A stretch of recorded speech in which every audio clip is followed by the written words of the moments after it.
자, 오늘 저와 여러분들이 함께 나누실 말씀은 말라기 1장 1절부터 5절까지 말씀입니다.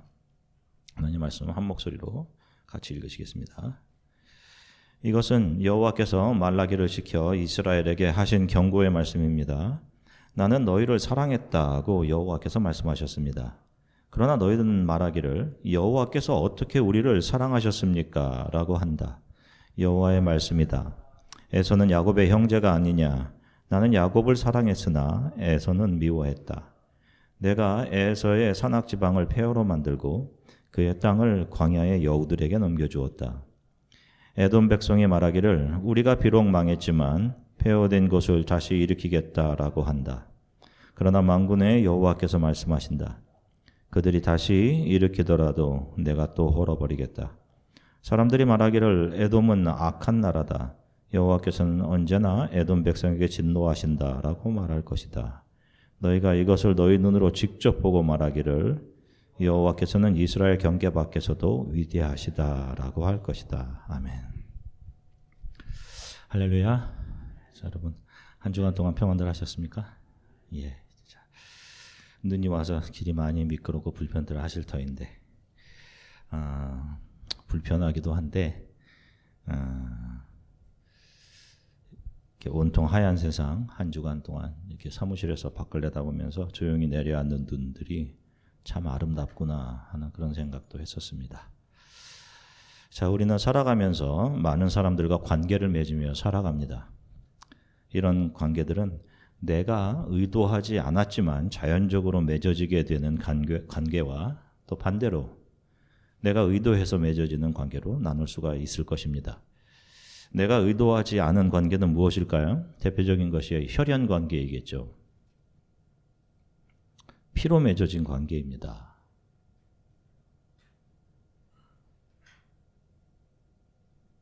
이게 태어나면서부터 정해지는 것이죠. 우리가 선택할 수 없이. 대표적인 것이 아마 부모, 자녀들 간의 관계일 것입니다. 부모는 내가 결정할 수 있는 것이 아니죠. 내 의도와 상관없이 주어지는 관계입니다. 자, 그러면 이렇게 내가 원치 않았음에도 맺어지게 되는 관계 이외에 내가 의도해서 맺어지는 관계가 또 있습니다.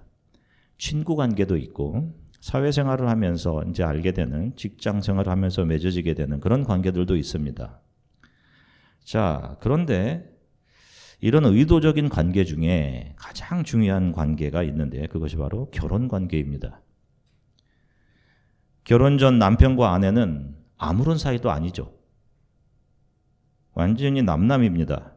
오히려 친한 친구보다 더 못한 관계였죠.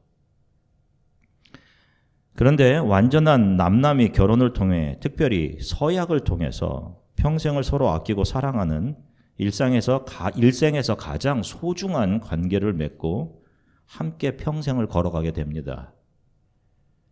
결혼과 동시에 예전에 연인의 가능성을 가지고 있었던 모든 대상들은 영원히 남으로 멀어지게 되는 것이에요. 그런데 이 결혼 관계가 힘들어질 때가 있습니다. 이유 없이 배우자가 먹는 것이 미워 보이기도 하고 나의 배우자보다 점점 골프채라든지 낚싯대, 명품 가방, 내 취미 활동의 도구들 이런 것들에 더 애정이 가기 시작하기도 하죠. 그리고 조금씩 배우자에게 무엇인가를 숨기기 시작합니다. 전에 어떤 여자 집사님이 저를 찾아와서는 남편의 양말을 빨려고 했는데 거기서 100불이 나왔다는 겁니다. 그래서 처음에는 이게 웬 횡재냐라고 좋아했는데 이렇게 남편이 뭔가를 감추는 일이 한두 번 더 들켰대요. 그러면서 남편에 대한 실망감이 커지고 있습니다. 근데 그러다가 이 여자 집사님이 자신의 성경책 속에서 100불을 발견했다는 겁니다. 남편이 거기다가 몰래 숨겨놓은 거죠. 그래서 남편에 대한 배신감이 치밀어 오른다. 이거 어떻게 했으면 좋겠습니까? 이런 얘기를 하더라고요. 그래서 저도 이야기를 들으면서 가만히 생각해 보니까 남편 입장에서 생각해 보니 아내가 얼마나 성경책을 안 읽는 것을 봤으면 거기 그 안에다가 100불을 넣어놨을까? 이런 생각을 했습니다. 안 들킬 거라 생각했을 거 아니에요. 생각해 보면 두 분이 다 문제가 있지 않았나 그런 생각을 합니다. 결혼 관계가 끝까지 아름답기 위해서는 처음 결혼을 하면서 맹세했던 그 약속들에 대한 헌신적인 이행, 그것을 지키기 위해서 자신을 내려놓는 거, 자기 포기가 있어야 됩니다. 이게 정말 중요해요. 이걸 희생이요, 이걸 헌신이라고 하는 겁니다. dedication. 에베소서 6장의 말씀처럼 남편들은 자신의 몸보다 아내를 더 사랑해야 하는 것이죠. 아내는 남편의 말을 먼저 존중해 주는 것. 여러분, 근데 이게 쉽게 지켜지나요? 그렇지 않아요, 여러분. 자기를 내려놓아야 가능한 일입니다. 서로에게 자기 포기가 있어야 가능한 것이죠. 그리고 이것을 결혼하면서 서로가 맹세한 겁니다. 자, 성경은 예수 그리스도와 교회, 즉 성도들을 신랑과 신부의 관계로 그렇게 표현합니다. 이것은 이 땅에서 서로 남남이던 사람들이 맺게 되는 관계들 중 가장 아름답고 귀한 계약 관계가 바로 결혼의 관계이기 때문에 예수 그리스도와 교회, 성도들의 관계를 그렇게 표현한 겁니다. 성경에서. 우리가 그리스도의 신부로 살아가기 위해서는 우리가 처음에 주님과 맺은 약속, 그 약속들을 잊지 않고 지키는 일에 충실해야 합니다. 아마 여러분들 그런 약속들 분명히 있으실 겁니다. 주님을 사랑합니다 라고 하면서 여러분들의 모든 프라이어리티가 예수 그리스도께 있어야 하고 이 세상의 그 무엇보다 예수 그리스도 그분의 십자가가 우리의 자랑이며 존중의 대상이 되어야 되는 거예요. 이것을 위해 나의 유익을 포기하는 희생과 헌신이 필요한 겁니다. 이게 우리가 주님 앞에 서게 되는 순간까지 우리에게로부터 나와야 되는 거예요. 주님 앞에. 크리스천인 저와 여러분들은 세상과 결혼 관계에 있는 사람들이 아닙니다. 다시 말해서 우리들이 예수 그리스도를 나의 주로 고백한 순간 이 세상은 더 이상 우리들에게 연인이거나 심지어는 연인으로서의 잠재적인 가능성을 가지고 있는 그런 존재여서도 안 되는 것입니다. 우리가 예수 그리스도 안에 있어 그분과 한 몸이 되었다면 이 세상은 이제 우리와 영원한 남으로 우리와 멀어지게 되는 거예요. 세상과 나는 간 곳이 없고 구속한 주만 보입니다 하는 거예요. 그래서 우리가 신앙생활을 한다는 것은 이 세상에서 만나 결혼의 자리까지 가서 나는 다시는 솔로로 돌아갈 수 없음을, 지금 나에게 주신 배우자를 평생 동안 사랑하며 이 배우자를 위해 헌신하고 희생하겠습니다 라는 것을 남녀가 서약하고 그것을 지켜가는 것과 똑같아요. 신앙생활이. 지금까지는 내 생각대로 내 기분과 내 느낌에 맞지 않으면 사람을 쉽게 바꿀 수 있었죠. 내 생각대로 결정하면서 살았습니다. 그런데 예수님과 하나가 된 이후부터는 모든 순간 예수 그리스도와 함께 살아가야 하는 거예요. 그분과 한 몸이 되었기 때문에 여러분들 중에 많은 분들이 처음 예수 그리스도를 만났을 때 그분을 나의 구주로 고백했을 때 어떤 그 감격들을 가지고 계실 겁니다. 마음에 뜨거웠던, 저도 그런 기억이 있어요. 잊지 못할. 그분을 위해 못할 것이 없습니다 라고 했던. 그런데 여러분 지금 한번 어떤지 여러분들을 한번 잘 점검해 보세요. 살펴보세요. 슬금슬금 아내 몰래 챙기는 것이 있는 남편처럼 예수님 몰래 뭔가를 세상에서 챙기고 있지는 혹시 않습니까? 예수님보다 더 사랑하는 다른 것이 생긴 것은 아닌가요? 이전에는 은혜가 되어던 매주 전달되는 말씀들, 또 성경에서 이야기하는 읽는 그 말씀들이 이제 조금씩 불편해지기 시작해요. 왜 그런 걸까요? 마음에 다른 사랑이 들어와 있기 때문이죠. 그래서 하나님의 말씀이 불편해지는 겁니다. 그러면서 하나님과의 관계가 멀어지죠. 그리고 즉각적으로 어떤 일이 일어납니까? 하나님과의 대화가 중단됩니다. 기도하지 않는 거죠. 기도. 청년들과 잠깐 이야기 나눴지만 기도가 무엇입니까, 여러분? 우리가 어떨 때 기도하는 거예요? 내 힘으로 할 수 없을 때 기도하는 거 아니에요? 도와주세요, 주님.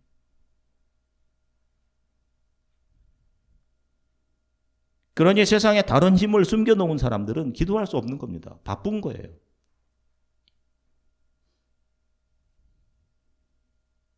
다른 의지할 것이 있기 때문이죠. 우리가 눈을 감고 기도하는데 왜 눈을 감고 기도하는 거예요? 보이는 세상의 것들에 대한 신뢰를 접습니다. 주님. 믿음의 눈으로 주를 바라봅니다. 라는 마음으로 눈을 감고 기도하는 것이죠. 그래서 기도하지 않는다면 하나님 말고 다른 의지할 것이 생겼다는 증거예요. 안타깝지만.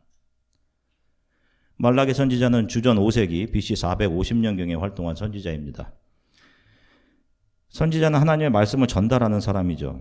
당시 유다는 바벨론에 의해 망했습니다. 포로로 끌려갔죠. 근데 포로로 끌려간 상황에서 다시 그 바벨론이라는 나라가 페르시아에게 망합니다.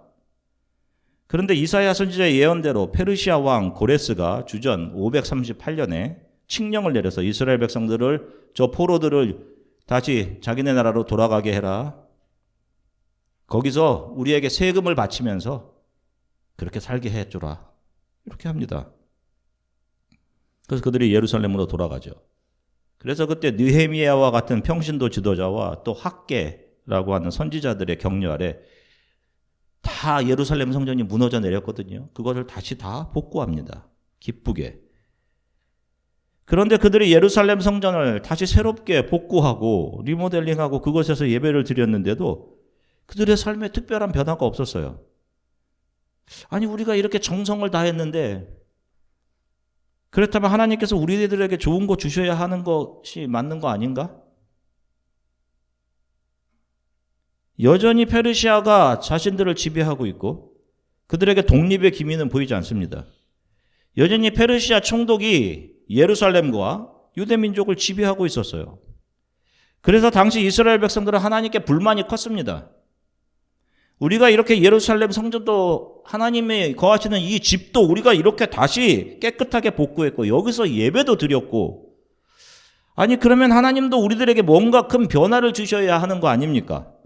우리를 페르시아처럼 잘 살게 해주시던가, 페르시아가 물러가고 우리가 독립을 해서 부자 나라, 강한 힘을 가진 나라로 만들어 주셔야 하는 거 아닌가? 아니 하나님이 정말 우리를 사랑하시는 건가? 이게 그들의 불만이었습니다. 그런데 하나님께서 말라기 선지자를 통해 직접 이야기해 주시죠. 말라기 1장 2, 3절 같이 읽겠습니다. 나는 너희를 사랑했다고 여호와께서 말씀하셨다. 그러나 너희는 말하기를 여호와께서 어떻게 우리를 사랑하셨습니까? 라고 한다. 여호와의 말씀이다. 에서는 야곱의 형제가 아니냐. 나는 야곱을 사랑했으나 에서는 미워했다. 내가 에서의 산악지방을 폐허로 만들고 그의 땅을 광야의 여우들에게 넘겨주었다. 보세요. 자, 여기 보면 우리가 하나님과 유대 백성들 사이에 서로의 사랑에 대한 상당한 의견 차이가 있음을 보게 됩니다. 이것을 가만히 보면 바람을 피운 아내와 선한 남편이 법정에 서서 서로 자기를 변호하는 것과 아주 매우 비슷하게 들려요. 자, 바람을 피운 아내는 무엇이라고 자기를 변호할 것 같습니까? 저 남자가 나를 사랑하지 않았습니다.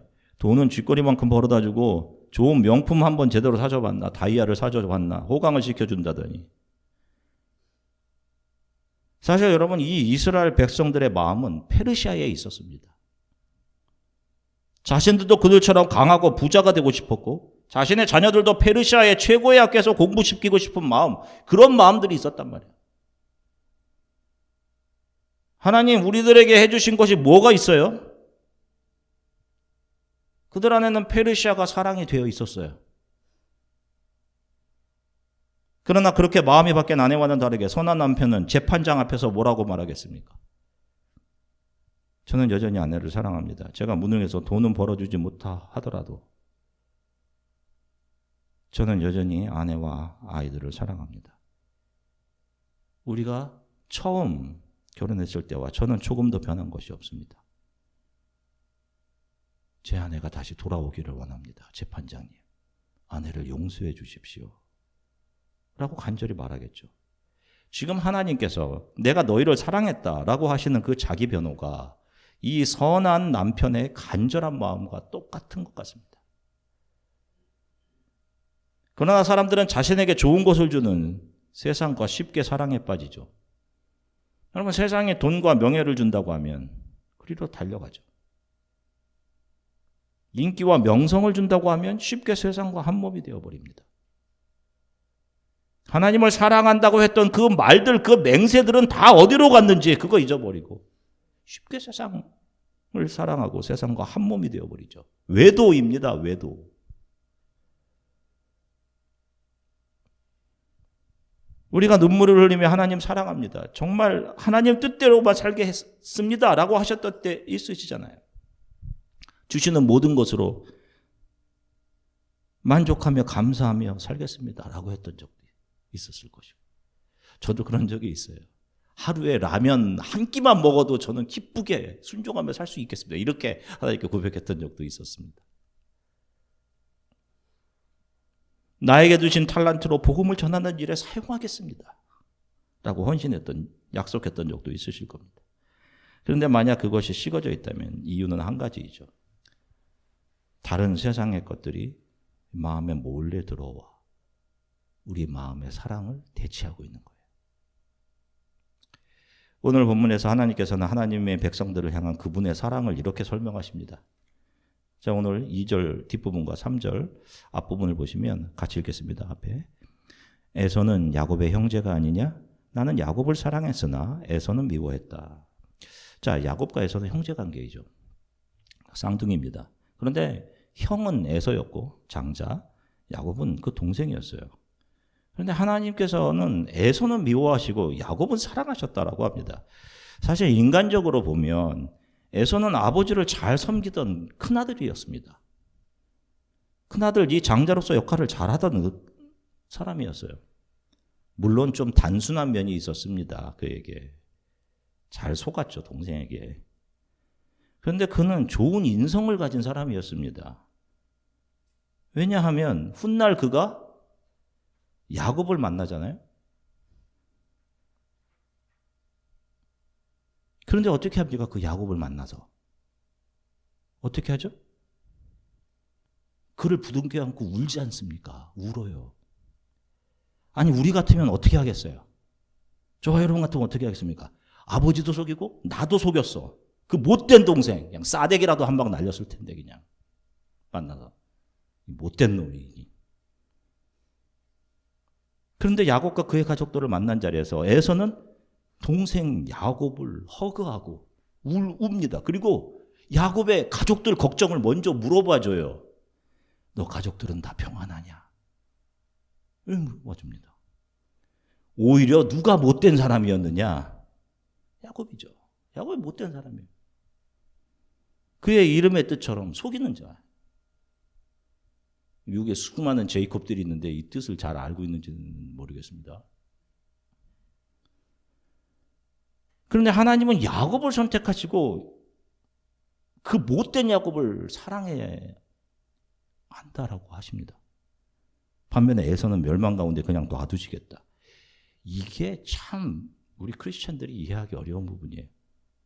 어떻게 하나님의 사랑이 이렇게 편파적이고 이기적이고 비이성적일 수 있나? 미국에 제가 처음에 와서 같이 신앙생활을 했던 한 집사님이 있었습니다. 한 번은 그 집사님이 저에게 와서 목사님, 나는 이해를 할 수 없습니다. 왜 하나님은 야곱 같은 인간을 사랑하시고 에서같이 아버지에게 성실했던 아들을 미워하시는지 나는 도무지 그게 이해가 가지 않습니다. 라고 하시더라고요. 사랑하는 성도 여러분, 실은 그 야곱이 누구인가요? 네? 여러분, 그 야곱이 누구예요? 저와 여러분들입니다.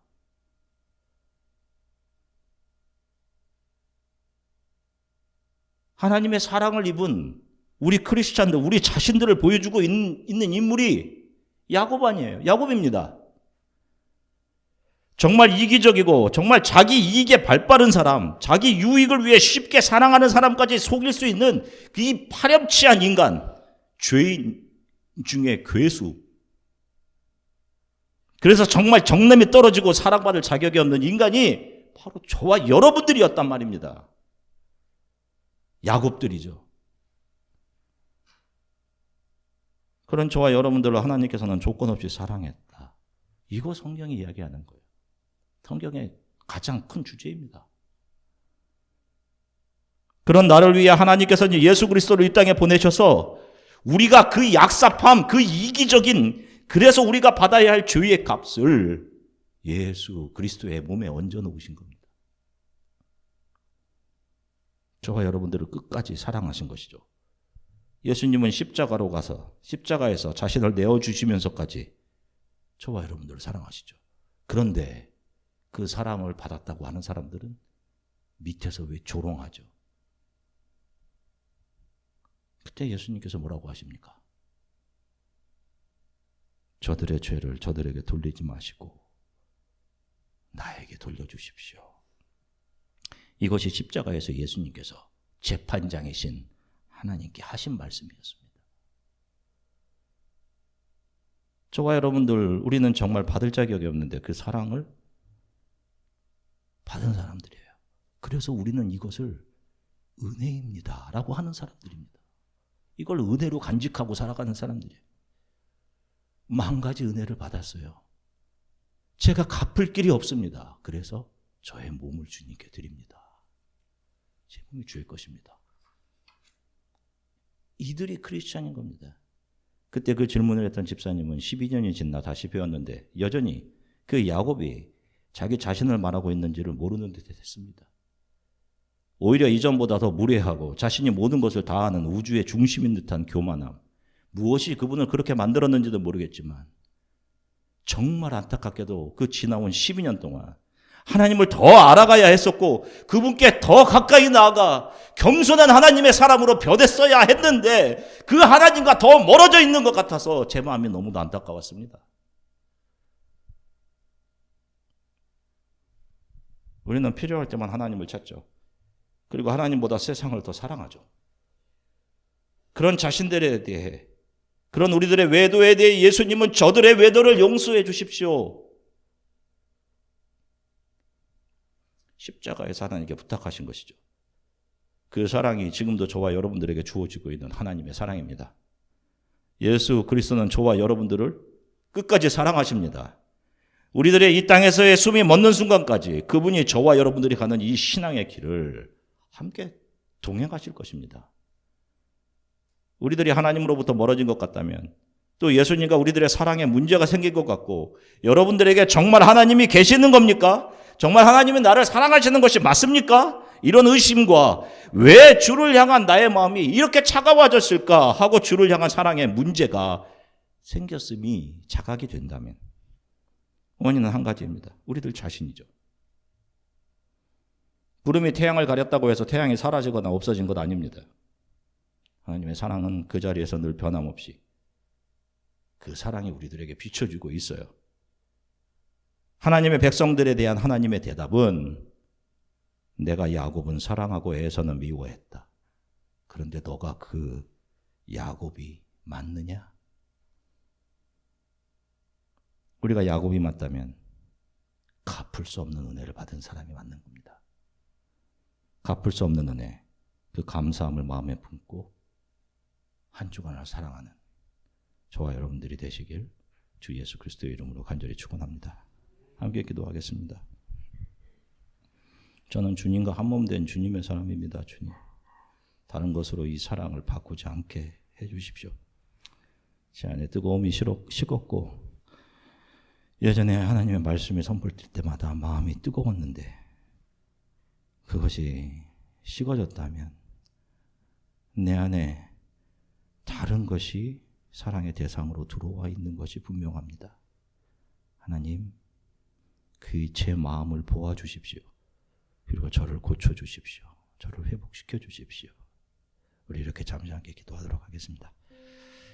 하나님 주님 감사합니다. 아버지 하나님, 하나님이 우리에게 해주신 것이 무엇입니까? 여전히 우리는 현실에서 부족하고 내가 원하는 것들은 너무도 멀리 있습니다. 하나님 정말 나를 사랑하시는 것이 맞습니까? 하나님께서는 분명히 말씀하셨습니다. 내가 너를 사랑한다. 그러나 나의 사랑은 내가 야곱을 사랑하고 에서를 버린 것과 같은 사랑이다. 너희들이 야곱이 맞느냐? 주님, 참 자격이 없는 우리들에게